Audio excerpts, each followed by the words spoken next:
Bom dia, bom dia, bom dia.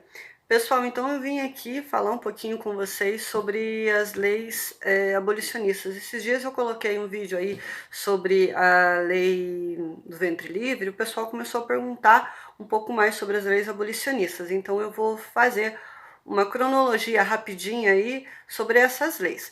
Então, em 1822, o Brasil vai se emancipar politicamente de Portugal, né? Nós vamos ter aí o Grito de Ipiranga, a proclamação da independência, só que não foi uma coisa simples. A gente já viu que não foi uma coisa simples e não bastava o Dom Pedro ir lá e gritar a independência, né? Nós precisávamos aí também do reconhecimento de outros países. E aí, por que você está falando isso? Porque nós vamos falar justamente da pressão da Inglaterra para a libertação dos nossos escravos, que isso já vinha acontecendo antes, mas depois de 1822, com a emancipação política do Brasil, isso começa a ficar um pouco mais forte. Em 1827, a Inglaterra reconhece a independência do Brasil. Só que para ela reconhecer, ela vai fazer algumas exigências. Entre essas exigências vai estar aí o final a abolição do tráfico negreiro num prazo de 3 anos. Então, de 1927 até 1930, o Brasil deveria parar de importar escravos. Isso não vai acontecer, com toda certeza não vai acontecer. Mas e por que era tão interessante? Por que a Inglaterra queria tanto essa abolição dos escravos? Galera, vamos pensar comigo. A Inglaterra era o país mais desenvolvido em questões de manufatura. E nós comprávamos essas manufaturas da Inglaterra. E escravo compra? Não, né? Escravo não tem poder aquisitivo para comprar. Então, a pressão da Inglaterra ela começa aí por essa questão de ter mais pessoas, né, para comprar os seus produtos. E um segundo olhar aí é que o dinheiro gasto com a compra desses escravos poderia ser gasto em compra para produtos manufaturados da Inglaterra. Tá aí, fechou. Então, o que acontece? Em 1831, a Inglaterra ela vai criar uma lei, vai fazer com que os brasileiros aprovem uma lei que declarava livre os escravos. Então, vamos pensar que em 1831 a gente já tinha uma lei que abolia a escravidão, só que essa lei não foi cumprida. Lógico que não foi cumprida, porque era interesse da Inglaterra a independência, a abolição dos nossos escravos. No entanto, nós tínhamos aí a base da mão de obra do Brasil era de escravos, e nós não, os grandes fazendeiros aí não tinham intenção nenhuma de abolir a escravidão.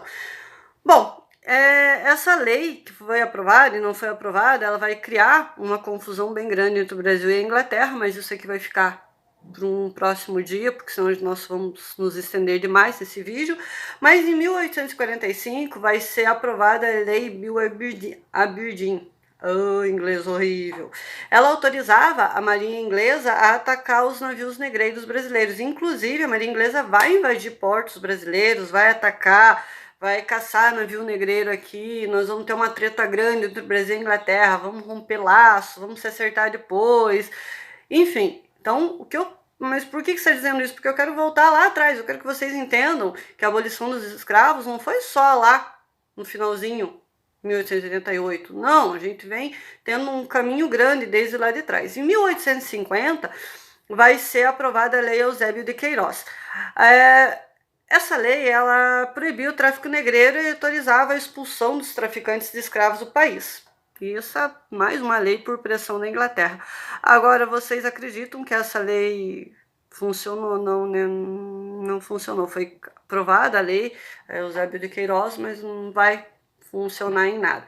Em 1871, então, nós vamos ter a lei do ventre livre, que é o que a gente já falou esses dias. Essa lei, se nós formos analisar friamente, talvez seja a lei que mais deu treta entre o governo do Brasil, né, e os fazendeiros, porque essa lei, além dela dizer que a partir daquela data toda criança, todo ingênuo que nascesse de mãe escrava, ele não era mais escravo. A gente ainda não entendeu como que funcionaria isso, né? Porque se nasceu da mãe escrava, vai continuar vivendo com a mãe. Ah, lembrei, eles tinham duas opções. Essas crianças poderiam ser entregues para o governo, mas não eram. E aí também tem mais uma coisa, o governo prometia aí uma indenização por esses senhores de escravos para que essas crianças fossem mantidas livres. Essa lei também, essa indenização também não foi paga, então também não vai funcionar.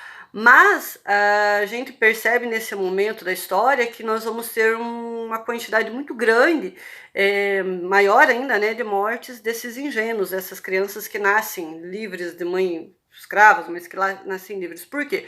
Porque não há uma intenção dos donos dos escravos em manter essas crianças, tipo assim, alimentação, cuidados, que já eram poucos, viram em nada. Porque eu vou manter uma criança que não é minha escrava, que daqui a pouco vai fazer 21 anos e vai cuidar da vida dela.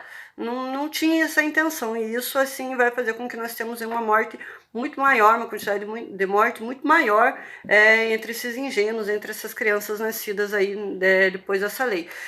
Mas e por que é que essa lei vai causar tanto desconforto entre os donos de escravos e o governo? Porque essa lei, e é uma coisa que é pouco falada, porque quando a gente fala da lei do ventre livre, parece que era só libertar as crianças que nascessem de mãe escrava a partir daquele momento, não. Essa lei aqui, ela vai permitir aos escravos que conseguissem, de alguma forma, juntar dinheiro, entrar na justiça e pedir a sua alforria.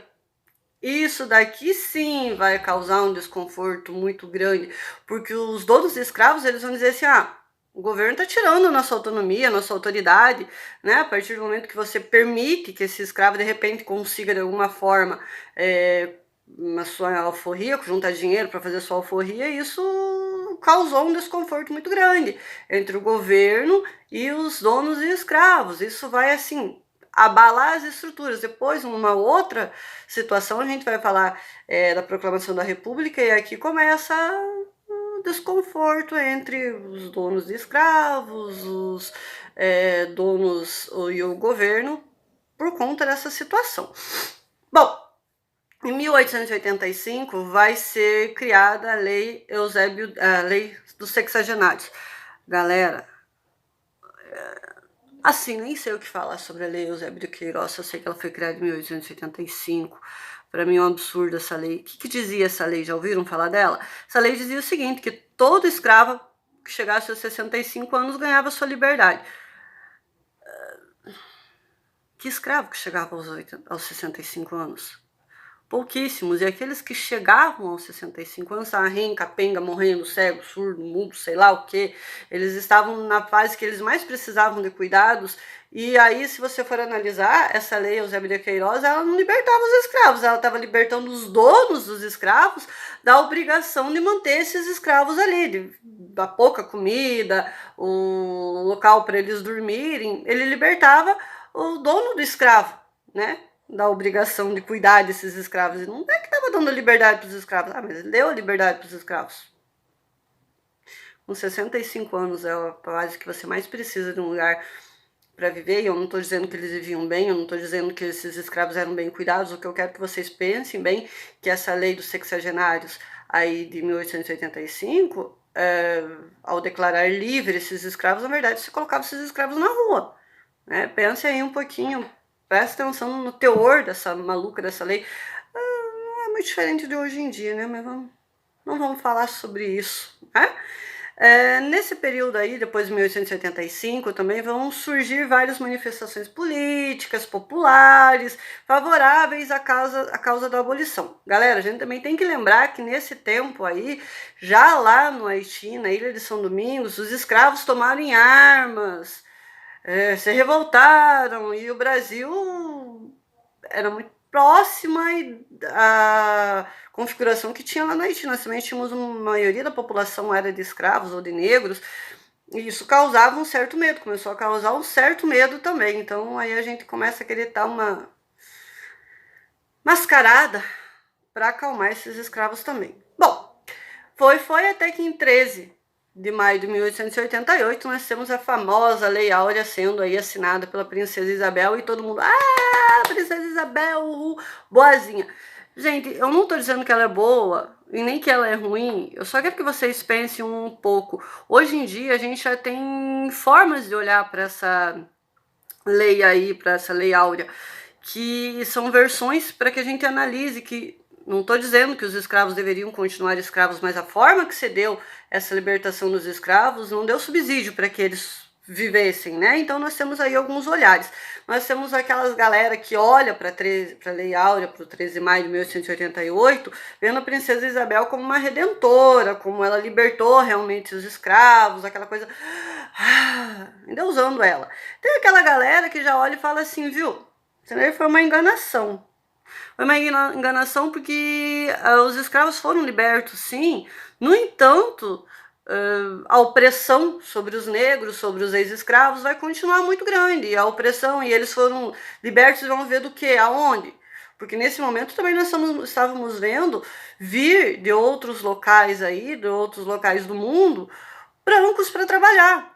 E por que eu não podia libertar os escravos e manter eles como trabalhadores assalariados? Não, nós vamos manter como trabalhadores assalariados os brancos, os europeus que vêm para cá. Então aí é mais ou menos assim, você jogou a tua mão de obra que até então estava te ajudando, né? Estava ali sendo oprimida, para pagar para os brancos que vinham. Né? E tem aquela galera que olha o 13 de maio como uma coisa crítica, tipo assim, que foi uma enganação popular, que não deveriam manter-se escravos, não, mas da forma que ocorreu também foi assim muito tipo um pé na bunda dos escravos. Vamos pensar um pouquinho aí. Não estou defendendo nenhuma teoria nem outra, só estou contando como que foi, mais ou menos. Acho que tem muito mais coisa, mas senão a gente ia ficar num vídeo muito longo aqui com vocês e vocês iam desistir de ficar olhando para minha cara aqui contando essa história. Eu espero que essa cronologia aí tenha ajudado vocês. Vamos fazer rapidinho então aqui. 1830, rapidinho aqui, em 1827, nós temos a pressão da Inglaterra para reconhecer a independência do Brasil. Eles queriam a libertação dos nossos escravos. Em 1845, a lei Bill-Aberdeen, que permitia a Inglaterra atacar navios negreiros. Em 1850, nós temos a Lei Eusébio de Queiroz, que proibia o tráfico negreiro, não foi cumprida. Em 1871, a Lei do Ventre Livre, que a gente já viu que deu pano para manga. Em 1885, a maravilhosa Lei dos Sexagenários, né? E até que chegamos no 13 de maio de 1888, que é a Lei Áurea. Eu espero que vocês tenham gostado e aprendido comigo. Valeu?